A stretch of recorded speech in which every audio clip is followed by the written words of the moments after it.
नमस्कार दोस्तों, मैं डॉक्टर दीपक राज जैन यूट्यूब चैनल पे आपका फिर स्वागत करता हूँ। हम एसिम्प्टोट्स के 3 व्याख्यान इस यूट्यूब चैनल पे मैं दे चुका हूँ। आज चौथा व्याख्यान इस क्रम में आगे बढ़ा रहे हैं। यहाँ मैं कुछ एग्जाम्पल्स के माध्यम से अपन एसिम्प्टोट को और भी कुछ अच्छे डीप में समझेंगे। पहला एग्जाम्पल है, सिद्ध कीजिए कि निम्न वक्र की अनंत स्पर्शियां एक वर्ग निर्मित करती है जिसमें शीर्ष बिंदु से वो वक्र गुजरेगा और वक्र की समीकरण हमें दे रखी है x square y square minus a square bracket x square plus y square minus a cube bracket x plus y plus a 4 बराबर 0। अब हम इसको हल करते हैं। बच्चों, ये एक 4 घात का वक्र है। तो आप जानते हैं कि जी मैंने बताया था कि अनंत स्पर्शियों की संख्या अधिकतम वक्र की कुल घात के बराबर या कोटि के बराबर होती है। तो यहाँ हम देखते हैं 4 घात का समीकरण है, तो इसका मतलब अनंत स्पर्शियां यहाँ पर 4 होंगी अधिकतम। अब हम ये भी यहाँ देख रहे हैं कि सेकेंड टर्म में minus a square x square plus y square है। तो अगर हम रीअरेंज करें तो पहली टर्म में एक बार एक्स स्क्वायर कॉमन आ सकता है, एक बार वाई स्क्वायर कॉमन आ सकता है। तो हमने इसी प्रकार से इसको रीअरेंज किया कि एक बार फर्स्ट और सेकेंड टर्म में एक्स स्क्वायर को कॉमन लिया, तो ये समीकरण बनी x square bracket y square minus a square y square minus a cube x plus y plus a 4 बराबर 0, जिसको समीकरण नंबर 2 कहा गया। इसी प्रकार से हमने एक बार वाई स्क्वायर को पद एक साथ लिख के वाई स्क्वायर को कॉमन लिया, तो ये समीकरण नंबर 3 हमारे को प्राप्त हो गई। अब हम अक्षों के समानांतर अनंत स्पर्शियां ज्ञात करते हैं, x अक्ष के समानांतर और y अक्ष के समानांतर।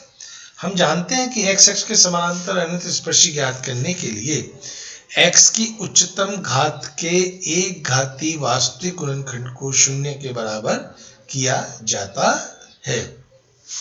यहाँ हम देखते हैं कि x की उच्चतम घात 2 है।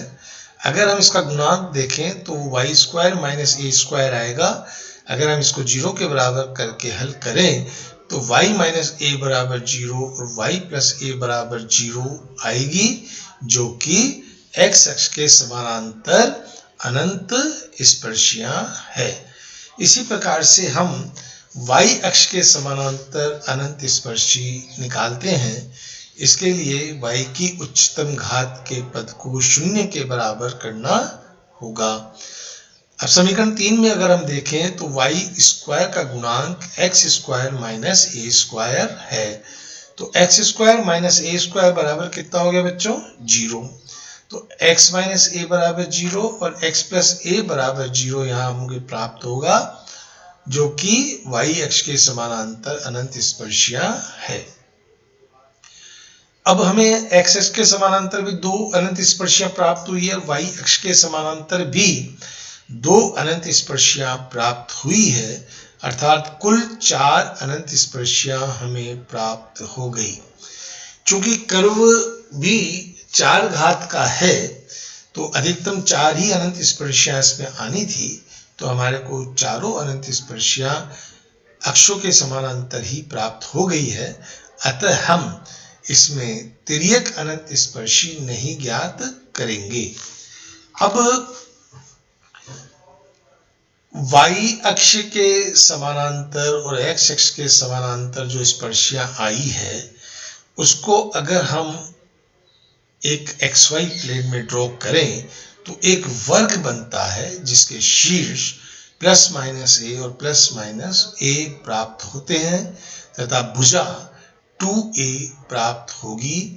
तो यहाँ स्पष्ट है कि जो वर्ग है वो माइनस a और a माइनस a से गुजरेगा, क्योंकि माइनस a या a माइनस a जब हम समीकरण 1 में रखते हैं तो वक्र की समीकरण संतुष्ट हो रही है।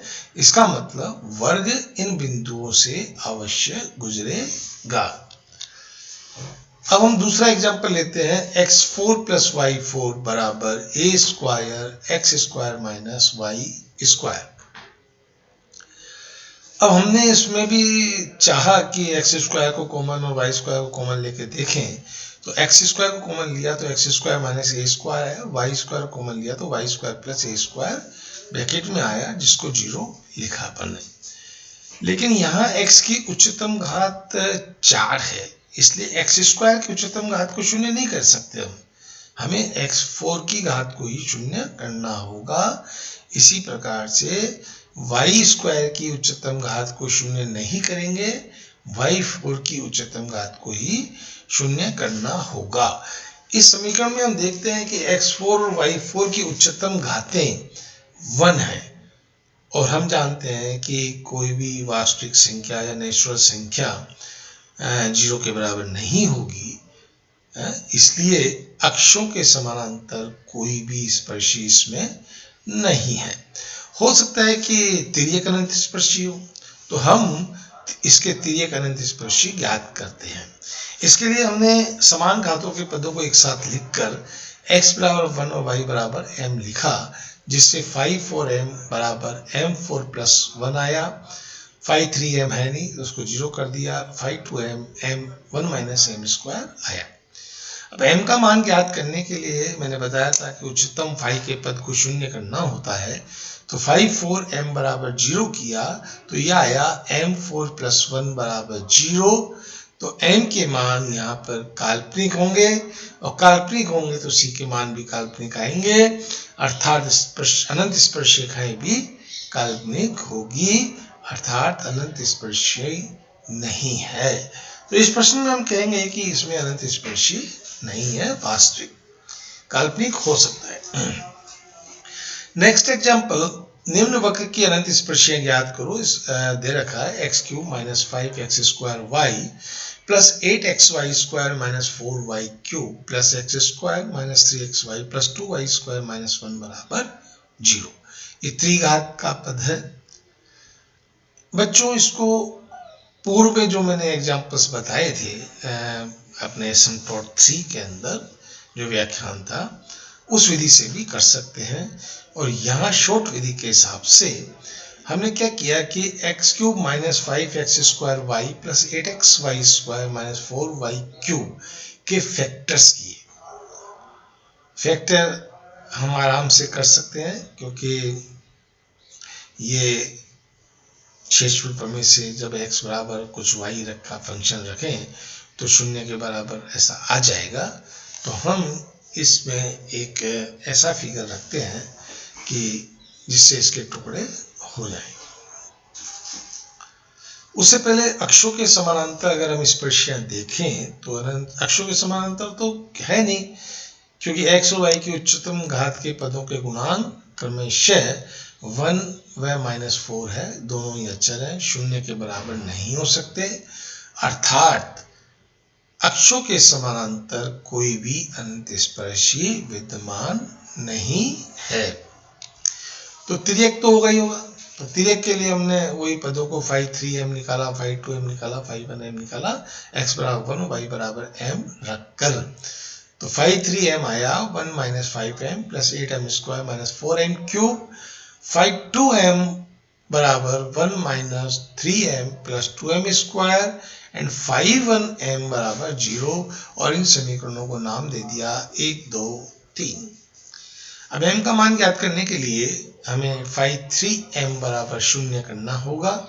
तो हमने किया, उसको हल किया, हल करने के बाद m बराबर 1 माइनस हाफ आप उनको प्राप्त होंगे। हल आप कैसे भी कर सकते हैं, चाहे गुणनखंड आते हो तो गुणनखंड कीजिए, नहीं तो शेषफल प्रमेय लगा के एक गुणनखंड निकालें, उसका भाग लगाएं, द्विघात में आ जाएगा। द्विघात समीकरण को द्विघाचार्य विधि से हम निकाल सकते हैं। अब c का मान ज्ञात करना। यहाँ पे m का मान एक तो 1 आया, 2 हाफ आए, तो एक अलग है मान m बराबर 1। तो जो मान अलग होता है उसके लिए c का मान हम निकालने के लिए माइनस 5 बटा 5-3m करेंगे। 5-3m का मतलब 5 3m का एक बार अवकलन करना है। अब m का मान हम 1 रखेंगे जिससे c का मान 0 आ गया। तो रेखा y बराबर mx प्लस c के अनुसार y बराबर x एक अनंत स्पर्शी होगी। अब हमें अधिकतम 2 स्पर्शियां और निकालनी है क्योंकि ये त्रिघाती पद वक्र का समीकरण है। अब हम देखते हैं कि m बराबर हाफ हाफ, दो मान समान है। तो इसके लिए मैंने आपको फॉर्मूला पूर्व में भी दिया था कि अगर दो मान समान हो तो c का मान c स्क्वायर बटा factorial 2 phi double dash 3m plus c phi 2 dash m plus phi 1m बराबर 0 से ज्ञात करते हैं। हमने यहाँ पे m का मान रखा, फाइ डैश 3 किया, फाइ 2 डैश में भी m का मान रखा, फाइ 1 में भी m का मान रखा। तो हमारे पास समीकरण आ गई 2 स्क्वायर माइनस c बराबर 0। c कॉमन ले लें तो c 2c माइनस 1 बराबर 0 और c बराबर 0। सोल्व करने पर c बराबर 0 और c बराबर 1/2 हमको प्राप्त होगा। अब रेखा y बराबर mx प्लस c होता है, m का मान पता है, c का मान पता है, दोनों से अनंत स्पर्शियां आ जाएगी। तो कुल अनंत स्पर्शियां हो गई y बराबर x, 2y बराबर x, 2y बराबर x प्लस 1। बच्चों आज के लिए इतना ही काफ़ी है। आप और भी एग्जाम्पल्स टेक्स्ट बुक्स में से करें।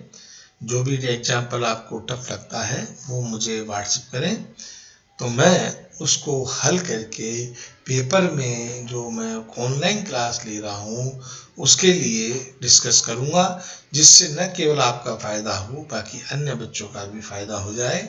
जय हिंद, जय भारत। आज के लिए इतना ही।